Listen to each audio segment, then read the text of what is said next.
Welcome back to another episode of Marketing Girly by Sky Society.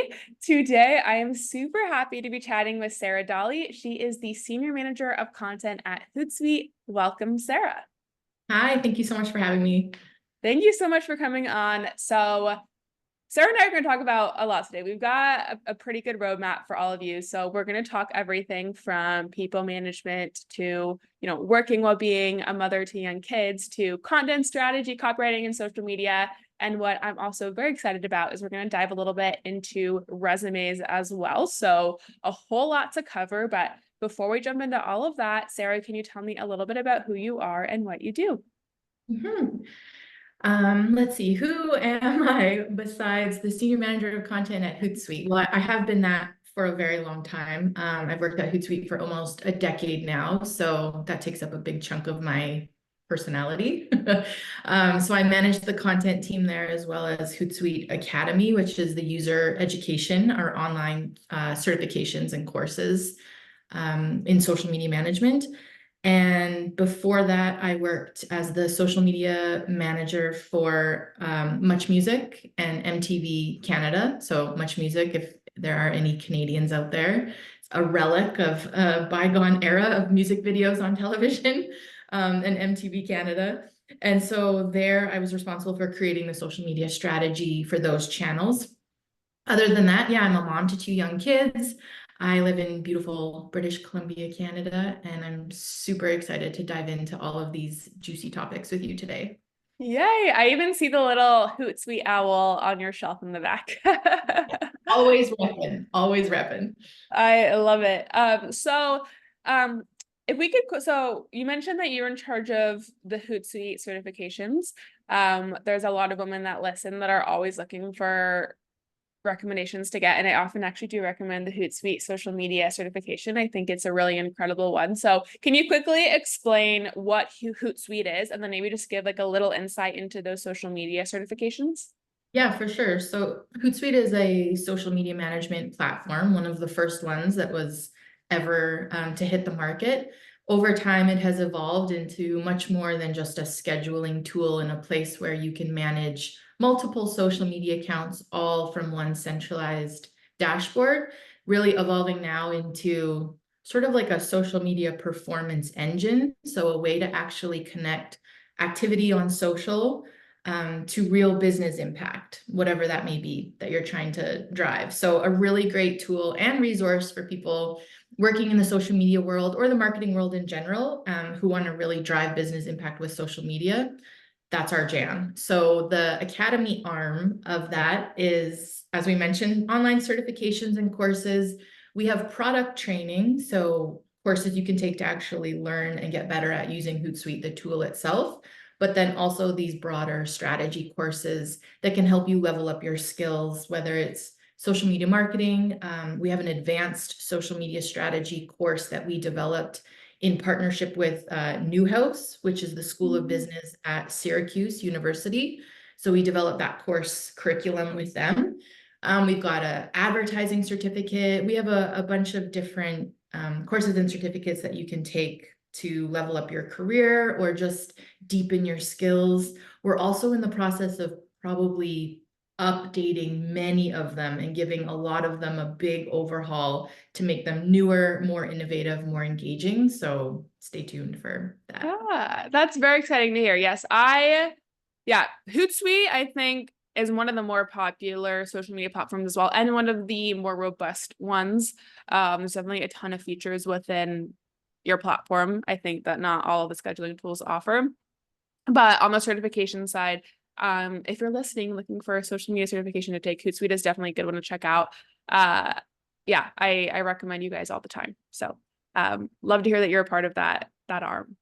Okay, Mhm. Sarah. So let's go back a little bit. So you have been at Hootsuite for over 10 years. You mentioned before, or not over 10 years, almost 10 years. You mentioned before that you worked at essentially, you said the MTV music videos of Canada. Is that correct? Well, yeah, there was a channel called Much Music, and it was like iconic Canadian institution, which was our version of MTV before we also got Uh, MTV Canada. So I did the social media for both Much Music and MTV Canada. Oh my gosh. So I do remember, well, music videos used to be everything. I feel like so Yeah. much more than they are now. So what was it like getting to work there and getting to manage all the social media for that? I mean, honestly, it was a dream come true. Like it was, I grew up watching Much Music, so the building was iconic. You know, Ah, Electric Circus, they used to have the dancers in the windows, just like 90s nostalgia at its best. So to work there was a dream come true. And then doing social media was amazing too, because I basically got to tag along for all of the interviews we did with all of the celebrities and musical artists that came through.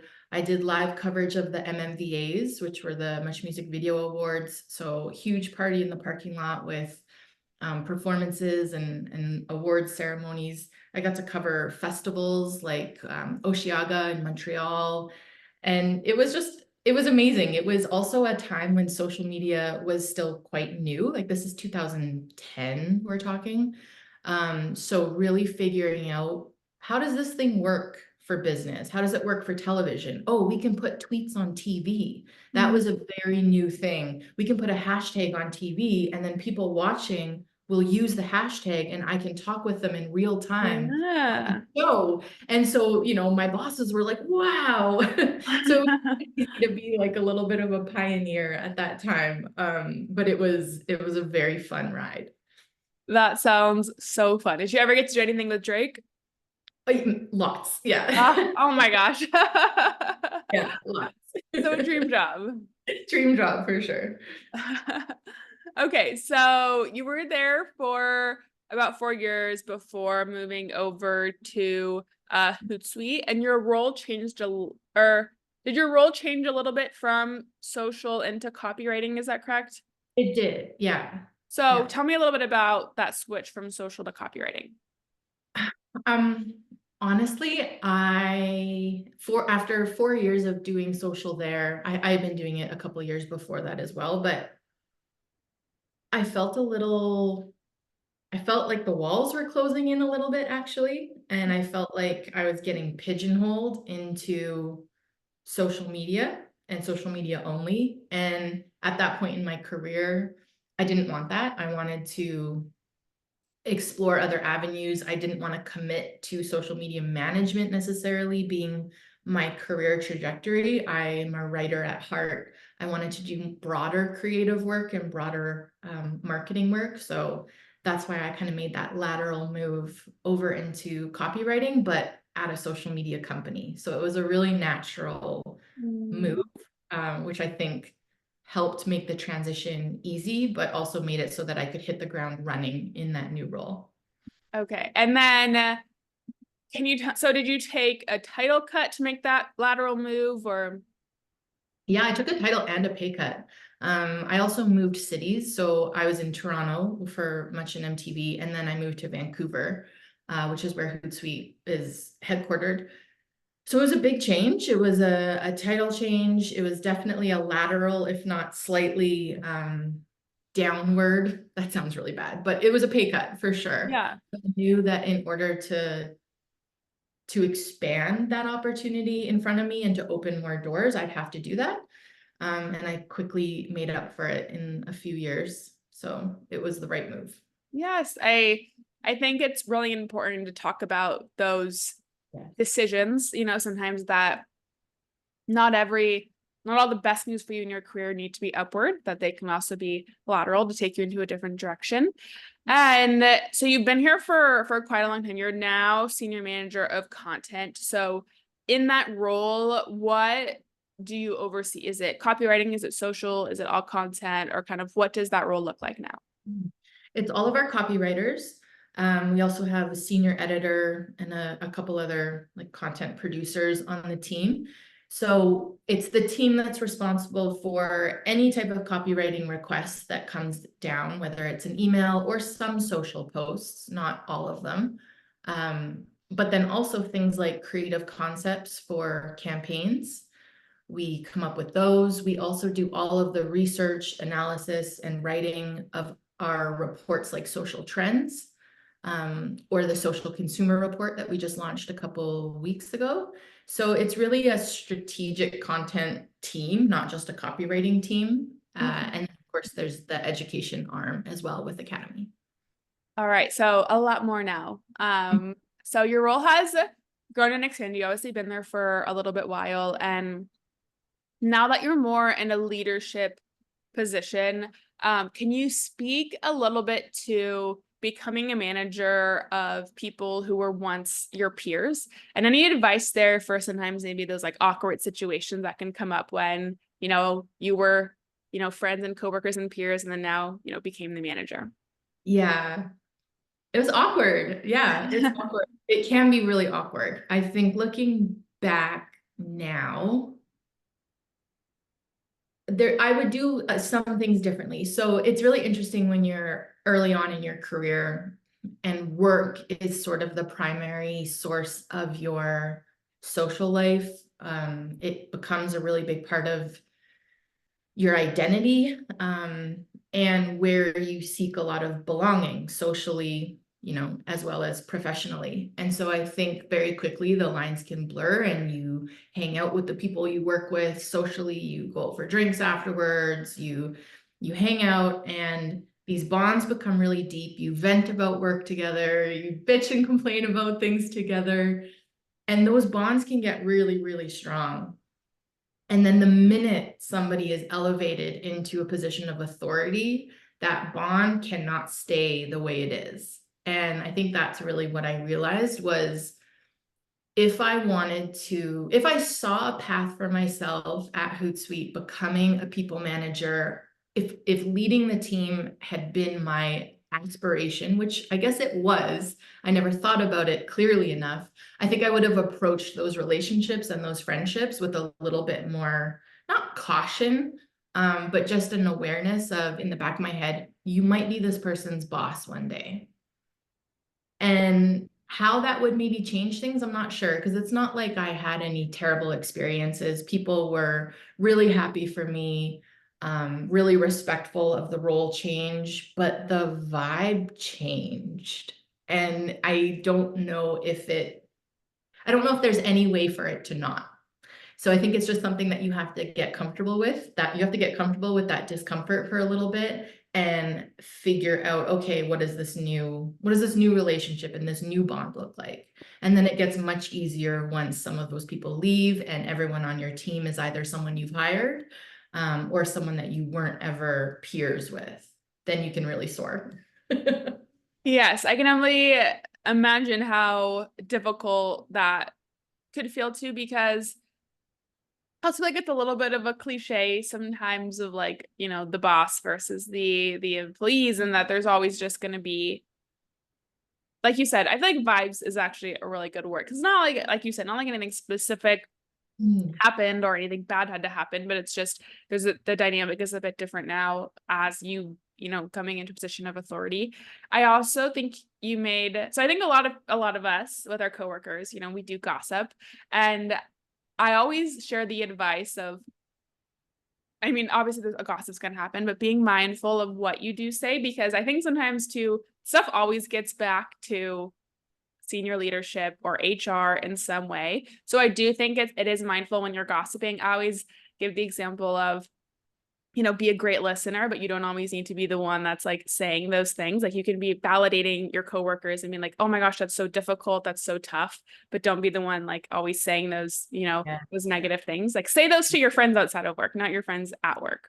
Yeah, that's such a good piece of advice, because I do think that is what that two-way exchange of, whether it's gossip or like venting or bitching about something or criticizing or being cynical, that is the vibe that does not translate once Yes. somebody is elevated into a management position. So if you want to have that relationship with somebody at work, cool. To your point, make sure that you understand everything that you say could be leveled up at some point. But also, I would suggest making that person not somebody who you might ever directly manage. Mm-hmm. So find somebody on another team kind of outside of your core team if your goal is to eventually manage that direct team. And then Yeah. that's a little bit of a safer space. Yeah. Let some of those feelings out. But yeah, I think that's great advice. Yeah. Okay. Yes. I'm glad we're on the same page there. But yeah, that's still like continuous advice that I always give to new hires is just being mindful because it you do feel so comfortable with your coworkers because it's like almost like your siblings in a family of like, you have a lot of the same shared experiences, but being mindful of those boundaries if you do plan to pursue leadership, I think is a good thing to start thinking about, even when you're not in leadership yet. Mhm.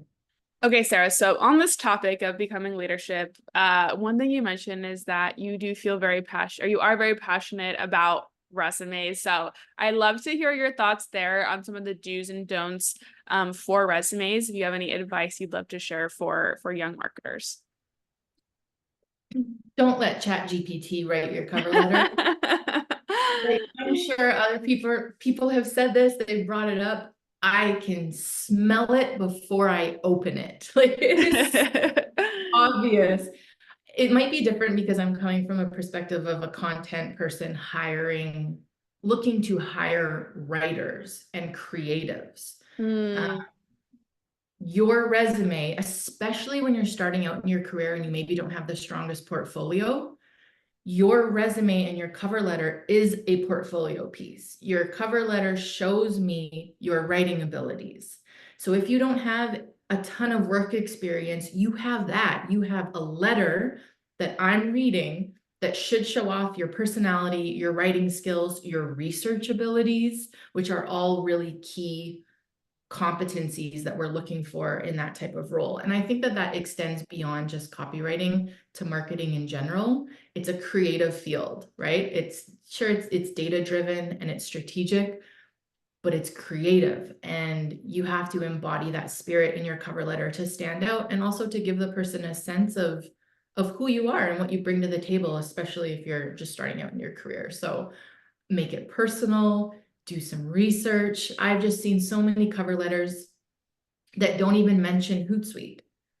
And it's like, I don't, who is this? What are you applying for? Do you even know the role you're applying for? What are you excited about? What do you think you can bring to the role? Specifically this role. What do you know about Hootsuite? I'm looking for all of those things in a cover letter, and I cannot believe how often I don't see a drip of it.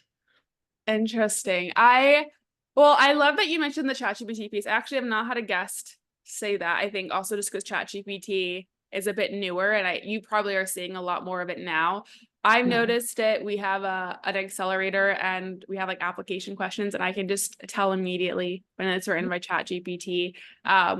It's just so obvious. And I love it as a tool for so many things, but it is still a new tool and it still sounds like AI. So I think that's a good reminder that even if you think like, oh, I'm fooling them, you're probably not, especially if you're applying to a copywriting role, like you're definitely gonna get caught.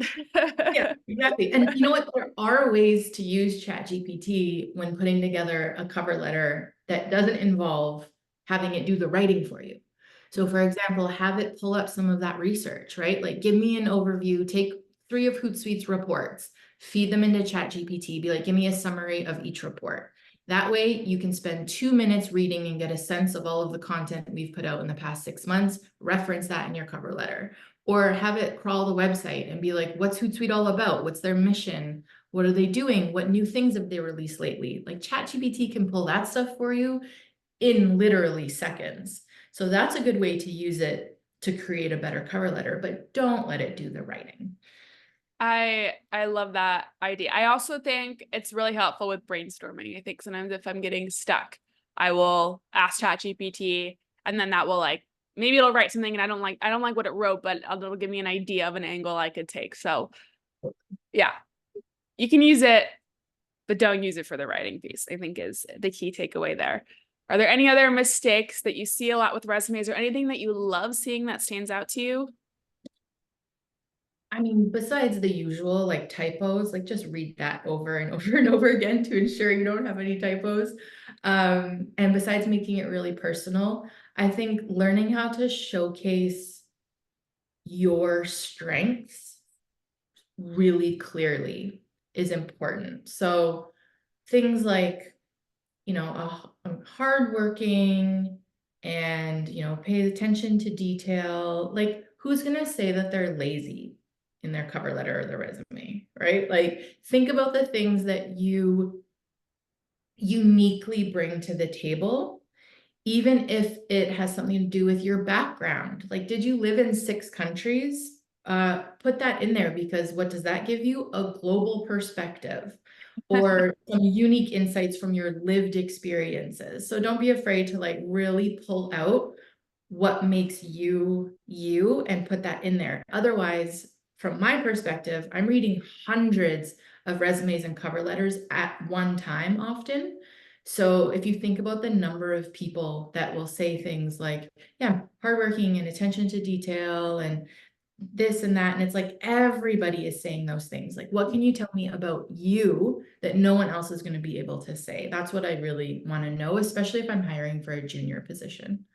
That's such a good point, because I think I do see those terminologies a lot, or those just, I don't want to call them cliches, but those like phrases that are just kind of used a lot within resumes.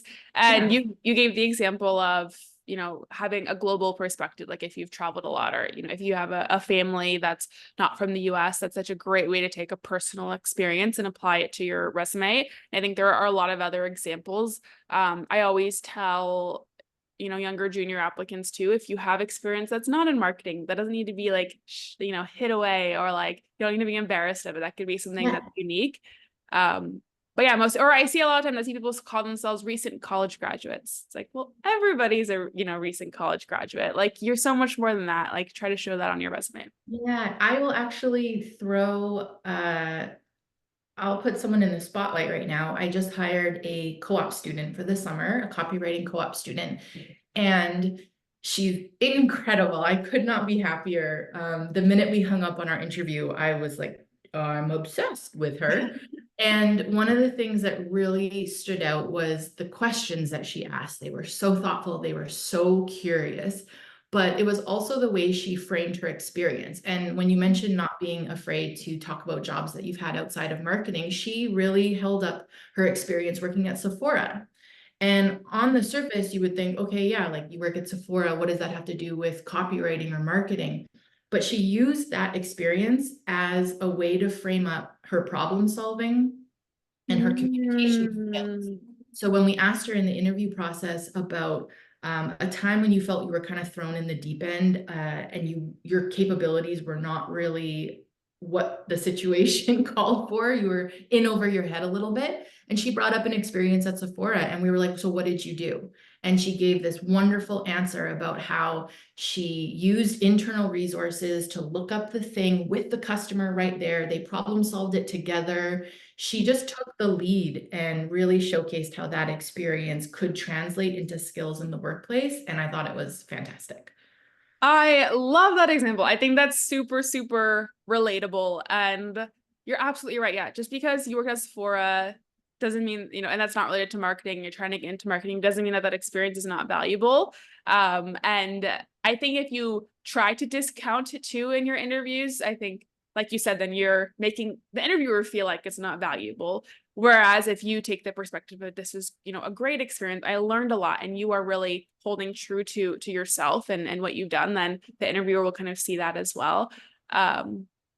And like you said, that answer, I think a lot of people can probably have something that's similar of working a retail type job and problem solving, and that is completely applicable to marketing. I'm also curious, you mentioned that she was asking really good questions. What are some advice there you have for asking questions in interviews? So some of her questions were, she had done her research and she noticed that Hootsuite's leadership team is actually majority female. So we have a majority woman-led leadership team. Our CEO, our CMO, our CRO, all of these like C-level positions are all women. They're incredible. And that's a pretty new thing for Hootsuite. So that was only 6, 9 months in the making. And so her question in the interview was, what's that like? What's it like to work for a company led by a board of women? And do you notice any differences? And I thought that was such an incredible question because it showed she had done her research. It showed that she was conscious of how diversity and inclusion can affect the day-to-day vibes of a workplace. And I had an answer ready to go because I have noticed a difference since having a majority female leadership team come into place. So we ended up having this amazing conversation about it.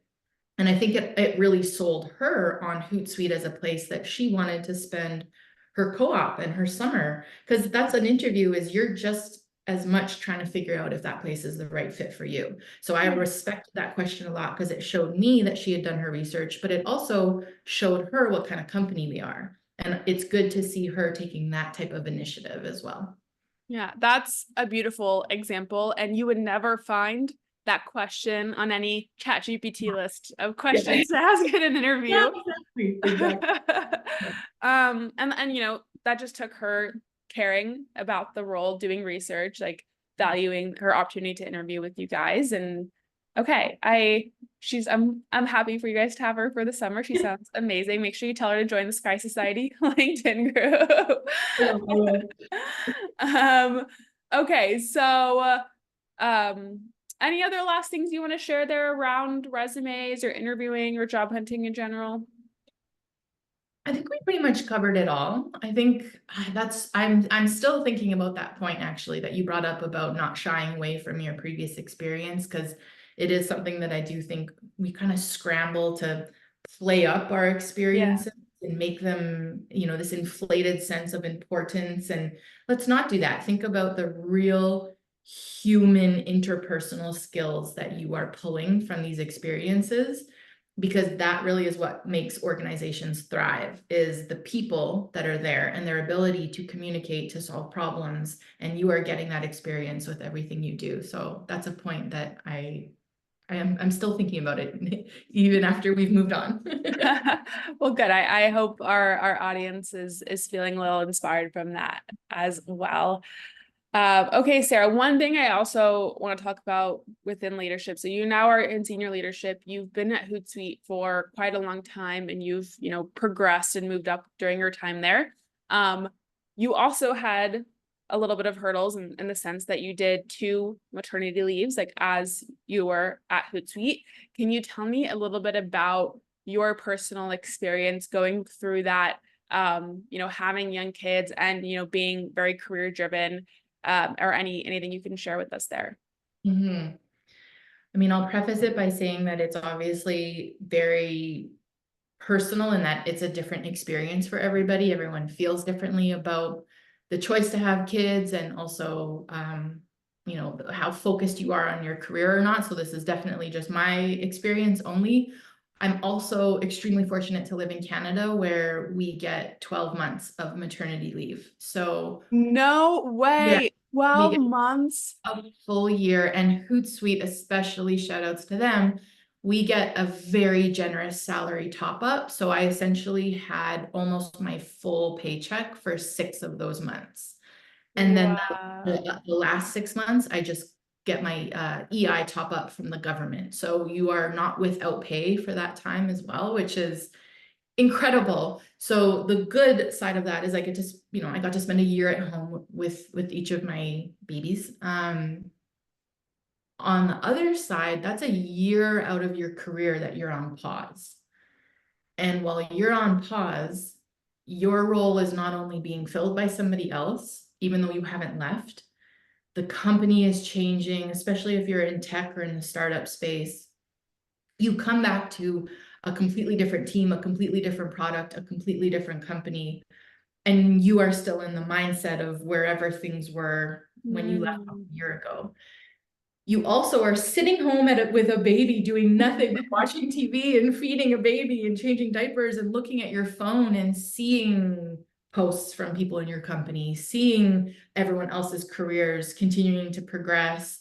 So it can be really conflicting. There are times where mat leave was absolutely the best thing ever, and I wish it was 5 years long. And then there were days where I felt anxious and nervous and jealous, and it's just so many emotions, because you're also going through these crazy hormone swings.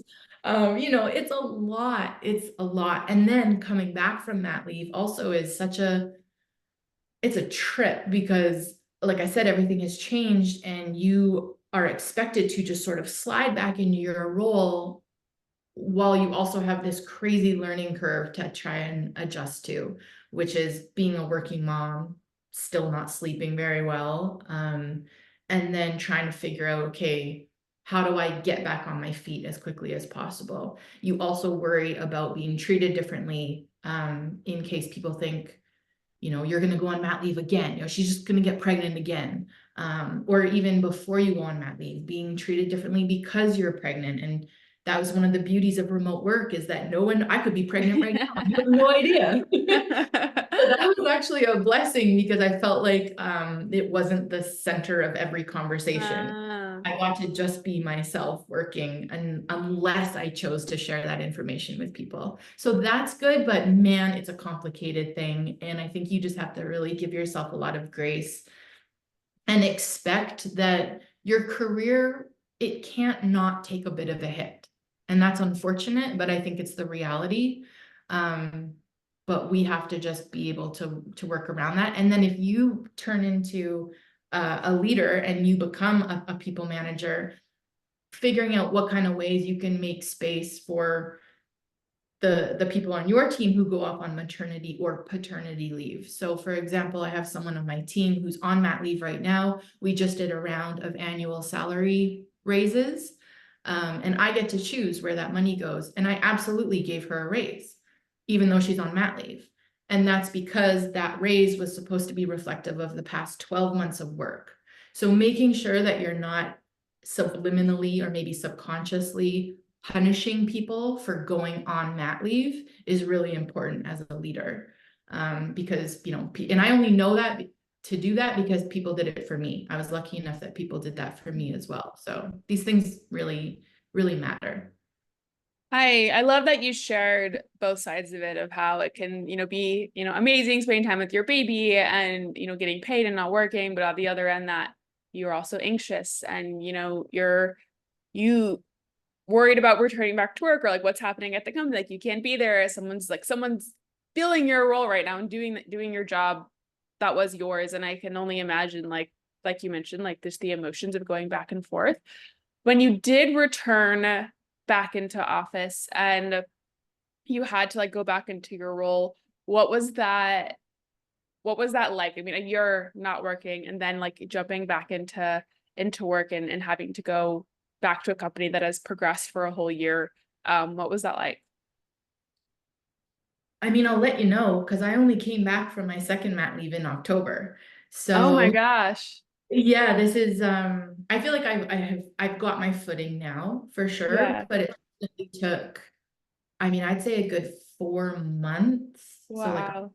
December, like January, I was feeling pretty good about where things were at. My brain was back on, Yeah.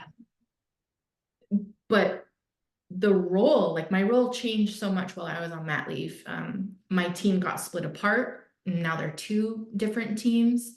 Um, so I lost direct reports. My remit, the scope of what I'm responsible for changed, but the mindset that you go into it with has to be, okay, this was not taken away from me. It was changed. What now? What opportunities does this allow me now to go out and raise my hand for and say, okay, because I'm not doing this anymore, I now have the space to do this. Can I do this? I'm putting my hand up for this. So that's what I've been doing. And that's how I've ended up taking on the education team, and taking on some of the other bigger things that have expanded my role in the short amount of time that I've been back. So it's just a mindset shift, I think, once your Yeah. brain on. Sarah, I love that how you phrased it. I'm not looking at, oh, this was taken away from me, but more so like, okay, now what new things can I take on? Because I'm sure for anyone in any role, of course, it's going to feel like stuff was taken away from you because it's not exactly how it was when you left it. But I love that mindset that you're bringing in, okay, just like switching kind of how you're doing it. And it's a way for you to, like you said, take on new projects. But yeah, I can only imagine that must be a very difficult, thing in your life to navigate. And if you are very career driven, of being able to like being okay with the fact that your career will take a hit, but that's okay. Yeah, yeah. It is a small blip in time, all things considered. It feels big and long in the moment, but I think being a few years out now from at least my first mat leave, it becomes a small blip. So if you just get through it, take the hit, hopefully it's not too big. It shouldn't be. Um, but if you keep going and going, I think even 2, 3 years out, you'll realize, oh, it's a small blip, and Yeah. I can. Yeah. Okay. Very comforting to hear. Okay, so, Sarah, I want to move on a little bit to talk kind of in a little more in detail and just your personal thoughts on content strategy, copywriting, social, and all of that stuff. So outside of just, what you're doing at Hootsuite, of just kind of where you personally are, anything that you think, aside from ChatGPT, I know we touched on that a little bit, but are there any trends that you're kind of seeing right now within, either the scope of your role or within content or social that you're excited about or that you're watching? Hmm. I mean, I am watching the AI space very carefully because I do feel like if I don't, I will become irrelevant and useless and a dusty old marketer. So I'm watching that space really carefully and trying to like just at least keep a basic grasp on generative AI and how it's affecting marketing and content creation. So definitely a space I'm watching. And then I'd say the other one that I'm finding just personally very interesting is um like newsletters. And so, like Substack and how impressive the communities that a lot of creators and influencers have built on Substack, primarily through newsletters.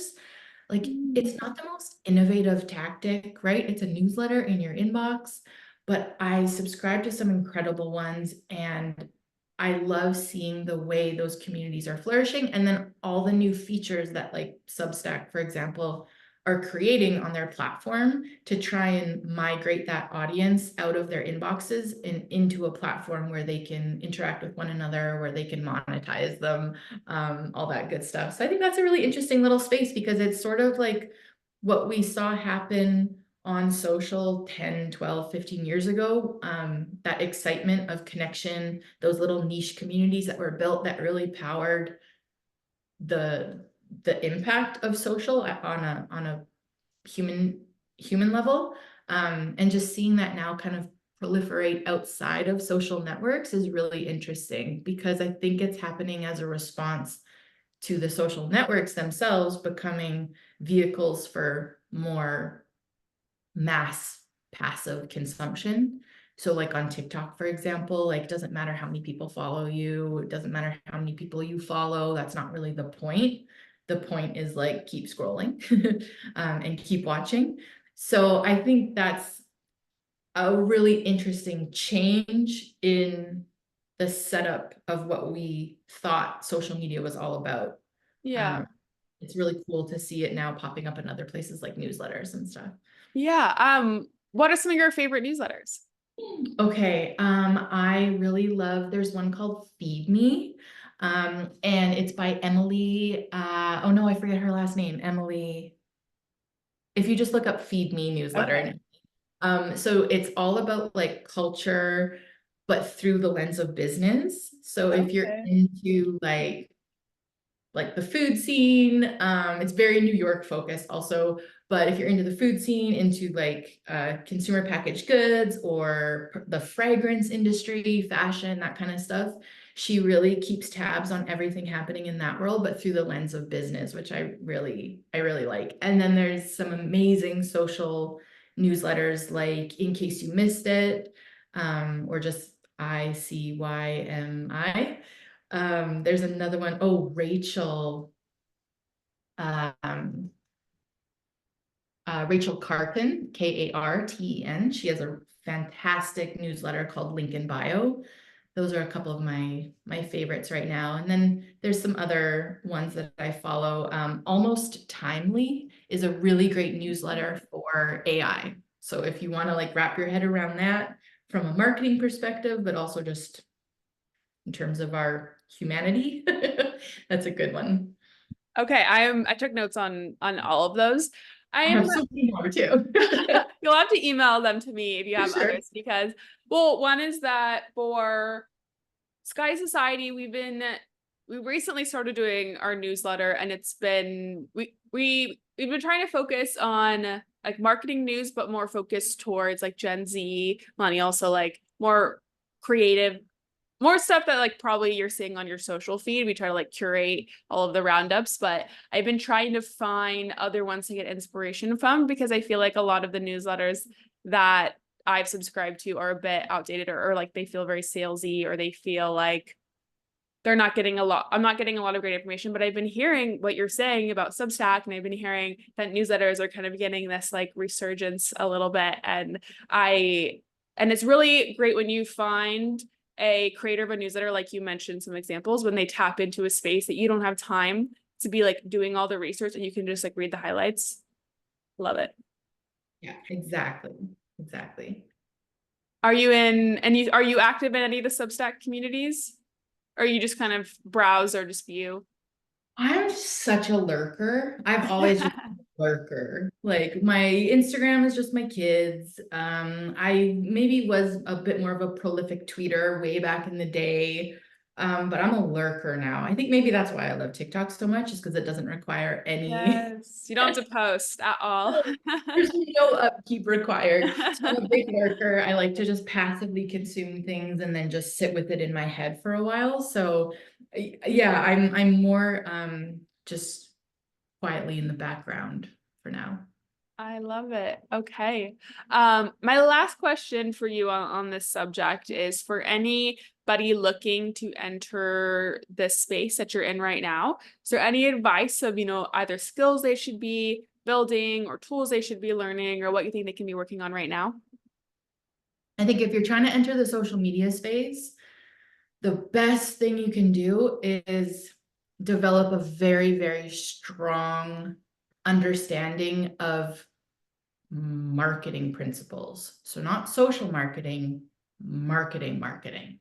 So getting a really fundamental knowledge of marketing best practices, the ones that have not changed in decades, that is what you need to succeed. I think almost in any marketing related field. Obviously, you need marketing skills to be in marketing. But I think when it comes to social, we get very caught up in those headlines from all the newsletters about TikTok did this, Instagram did this. You need to know the ins and outs of all these platforms. You need to know how to do good marketing.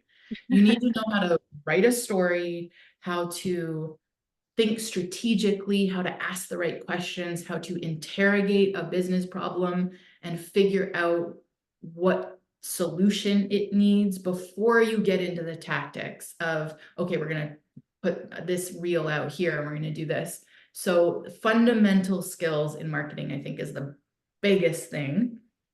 When it comes to copywriting, I think it's kind of the same thing. You need the same skills to be a good writer. So yeah, you need a grasp on language. You need to be able to write well. But to write well, you have to think well. Thinking is the very first step in writing. So critical thinking, you have to understand logic. You have to be able to interrogate things and ask the right questions. It's all exactly the same skills as I was talking about with marketing knowledge. So those fundamental skills, I think, often get overlooked in pursuit of shinier, trendier skills or tactics, but that's the fundamental knowledge that will make you a better writer because you're going to be a better thinker, and it will make you a better marketer because you're a better thinker. I think that even goes back to our earlier example of showcasing your problem solving and interview skills. So tying it all for full circle. I love it. All right, Sarah. Well, thank you so much for sharing all of your incredible advice across so many different topics today. It has been so fun hearing your perspective, and I feel like we did so many little actionable takeaways in this one. So thank you for an incredible episode. Thank you. That was so fun. I can't believe an hour has flown by already. It goes by so fast every time. Thank you, Sarah.